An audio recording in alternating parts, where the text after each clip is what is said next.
Breaking news చూస్తున్నాం. హర్యానాలో దారుణం జరిగింది. ఒక యూట్యూబర్ దారుణానికి పాల్పడ్డాడు. ప్రియుడితో కలిసి భర్తను చంపింది ఆ యూట్యూబర్. భివానీలో భర్త ప్రవీణ్ గొంతు కోసి చంపింది రవీనారావు. రవీనా ప్రవీణ్కి 2017లో వివాహం జరిగింది. అయితే యూట్యూబ్లో రీల్స్ చేస్తూ ఇక్కడ కనబడుతుంది కదా ఫోటోలో కనిపించేటువంటి ఆ సదరు మహిళనే 2017లో వారిద్దరికి వివాహం అయింది. అప్పటి నుంచి ఒక్కసారి ట్రాన్సిషన్ చూడండి. పీసీఆర్ ఒకసారి మళ్ళీ ప్లే చేయండి. ఫస్ట్ నుంచి తను చాలా కట్టు బొట్టుతో నార్త్ ఇండియాలో అమ్మాయి ఇలా ఉంటారు. ఇక్కడ చూడండి ట్రాన్సిషన్. ఒక్కసారిగా ఇలా ఉన్న రవీనా రీల్స్ తర్వాత అలా మారిపోయింది. అదేదో సినిమాలో కదా రాముగా ఉన్న వ్యక్తి ఒక్కసారిగా రెమోగా మారిపోయినట్టుగా ఇక్కడ కూడా ఆ సదరు మహిళ ఒక్కసారిగా సంస్కృతి సాంప్రదాయబద్ధంగా నార్త్ ఇండియన్ అమ్మాయిలాగా ఒంటిపైన నెత్తిపైన చున్ని వేసుకున్నటువంటి ఆ సదరు మహిళ ఒక్కసారిగా రీల్స్ చేయగానే ట్రెండ్లోకి వచ్చేసింది. దీంతో ఒక్కసారిగా ట్రెండ్లో ఆల్రెడీ ట్రెండింగ్ అయిపోయిందిగా. ఇక పాత భర్త వద్దు కొత్త ఆవిడ కావాలనుకున్నారేమో కానీ అంతలోనే ఇక్కడ కనిపించేటువంటి ఆ సదరు భర్తని సైతం మార్చేయాలని ఆలోచనతో ఏకంగా మారిస్తే ఏమవుతుందేమో అని చెప్పి ఏకంగా హతమార్చేసింది. యూట్యూబ్లో రీల్స్ చేస్తున్న సమయంలో రవీనా ఫేమస్ అయిపోయింది. రీల్స్ చేయడం పైన రవీనాకి తన భర్త ప్రవీణ్కి మధ్య గొడవలు కూడా జరిగాయి. 2 ఏళ్ల క్రితం ప్రేమ్ నగర్కు చెందినటువంటి ఆ యూట్యూబర్తో మరొక యూట్యూబర్ అటక్కడ సురేష్తో పరిచయం ఏర్పడింది. సురేష్తో రవీనాకు వివాహేతర సంబంధం కూడా ఏర్పడింది. మార్చ్ 25న ప్రియుడు సురేష్తో ఏకాంతంగా ఉన్న రవీనాని చూసినటువంటి భర్త ఒక్కసారిగా షాక్ గురయ్యాడు. అసలు రవీనా సురేష్ని అసభ్యకరంగా స్థితిలో చూసిన ప్రవీణ్ ఒక్కసారిగా షాక్ గురైపోయి అసలు ఏం తీర్చని పరిస్థితి. దీంతో సురేష్తో సంబంధం పైన ఇద్దరి మధ్య వాగ్వాదం కూడా జరిగింది భార్యాభర్తలకి. అయితే ఘర్షణలో ప్రవీణ్ గొంతు కోసింది రవీనా. నిజంగా ఇంతటి దారుణం చూడండి. ఇక్కడ నేను అందుకే అంటుంటాను, కొంతమంది మహిళలు మగవారి కంటే చాలా దారుణంగా ప్రవర్తిస్తున్నారు, మగవారి కంటే చాలా హీనంగా ప్రవర్తిస్తూ ఉన్నారు, అసభ్యకరంగా ప్రవర్తిస్తున్నారు, చాలా దారుణంగా ప్రవర్తిస్తూ ఉన్నారు.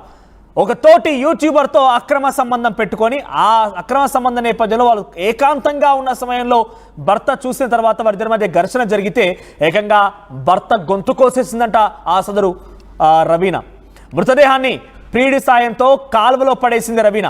ప్రవీణ్ కనిపించడం లేదంటూ పోలీసులకు మళ్ళీ తల్లిదండ్రులకు కూడా ఫిర్యాదు అందించింది. సీసీటీవీ ఫుటేజ్ ఆధారితంగా రవీనా హత్య చేసినట్టుగా గుర్తించారు పోలీసులు. యూట్యూబర్ రవీనా అరెస్ట్ చేశారు. ప్రస్తుతం సురేష్ ప్రియుడు పరారులో ఉన్నాడు. మీరు ఇక్కడ విజువల్ చూడండి.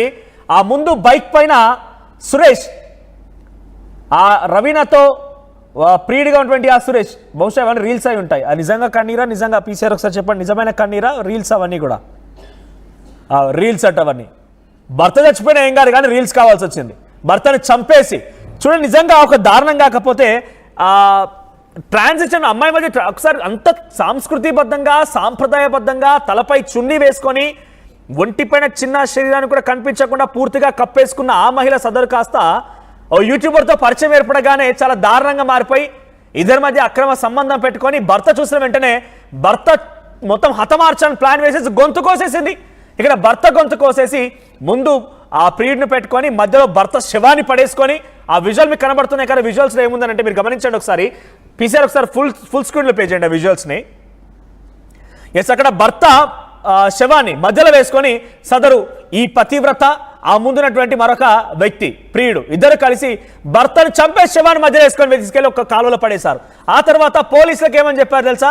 ఈ నటన ప్రదర్శనని పోలీసుల మధ్య ప్రదర్శించింది. ఏమని చెప్పింది? నా భర్త కనిపించడం లేదు అంటూ అమాయకంగా మొహం పెట్టేసి పోలీసులకు ఫిర్యాదు చేసిందట. పోలీసులు తీగలాగితే డొంక కదిలిన చందంగా సీసీటీవీ ఫుటేజ్ పరిశీలించిన తర్వాత ఈ కనిపించేటువంటి రవీనా అంటే మీ దృష్టిలో పతివ్రత అయినటువంటి రవీనా యొక్క బండారం బయటబయలైంది. సో ప్రస్తుతం ఆ ప్రియుడు సురేష్ పరారులో ఉన్నాడట. యూట్యూబ్లో రీల్స్ పేరిట సంసారాలు కుప్పగూలు కొట్టుకుంటారు.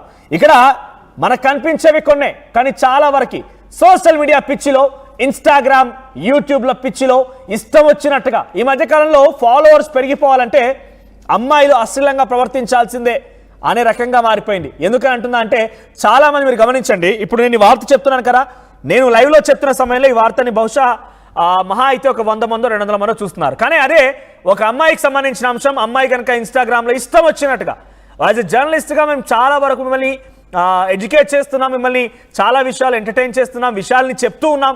ఇటువంటి విషయాలపైన మీకు దృష్టి ఉండదు. కానీ మీకు అమ్మాయి ఇన్స్టాగ్రామ్లోకి వచ్చేసి రీల్స్ వేసి చిందులేసిందంటే చాలు ఇక రెచ్చిపోతూ ఉంటారు యువకులు. అది అబ్బాయిలు తప్పు కూడా ఉంది. అబ్బాయిలు ఇదంతా మొత్తం చేసిందంతా కూడా సో అటువంటి అమ్మాయిని పూర్తిగా మార్చేసి కుటుంబాల మధ్య చిచ్చు పెట్టేసింది ఈ సోషల్ మీడియా వ్యవహారం. యూట్యూబ్లో రీల్స్ కాస్త మరొక వ్యక్తితో పరిచయం ఏర్పడడం ఏంటి, కట్టుకున్న భర్తని చంపేయడం ఏంటి, ఆ చంపేసిన తర్వాత ప్రియుడితో కలిసి ఆ భర్త శవాన్ని తీసుకెళ్లి కాల్లో పడేయడం ఏంటి, ఆ తర్వాత అమాయకంగా పోలీసులకు ఫిర్యాదు ఇవ్వడం ఏంటి. మీకేమనిపిస్తోంది ఈ విషయాలు చూసిన తర్వాత? చూడండి ఒకసారి అమ్మాయి ఫోటో చూడండి.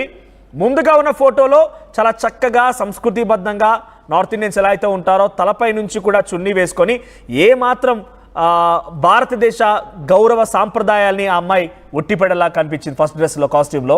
తర్వాత ఒకసారి రీల్స్ తర్వాత చూడండి ఆ అమ్మాయి గెటప్ ఏమైపోయిందో. మేకప్లు, భర్తతో గొడవలు, ఆ తర్వాత భర్తను హతమార్చడాలు, చాలా దారుణాలు కదా. ఇటువంటి చెప్పేది బయటపడేవి కొన్ని. ఈ రకంగా చాలా కుటుంబాలు, చాలా కాపురాలు కూడా గంగలో కలుస్తున్నాయి, చాలా కాపురాలు కూడా పూర్తిగా నట్టేట మునుగుతున్నాయి కూడా. సో ఏకంగా భర్తను చంపేసే విధంగా సోషల్ మీడియాలో ప్రభావితం చేస్తున్నాయి. సోషల్ మీడియాలో అటువంటి విధంగా తనని ఎంకరేజ్ చేస్తున్నారంటే అర్థం చేసుకోండి ఎటువంటి సిచ్యువేషన్. చూడండి ఇక్కడ పక్కనే భర్త, ఇది బహుశా ఇది ఫైల్ విజువల్స్, గతంలో విజువల్స్ ఇవి. ఇక్కడ చాలా చక్కగా ఉన్నటువంటి ఆ భార్య కాస్త సోషల్ మీడియా రీల్స్ చేయగానే ఒక్కసారిగా మారిపోయి ఏకంగా భర్తనే మార్చేసింది, భర్తనే హతమార్చే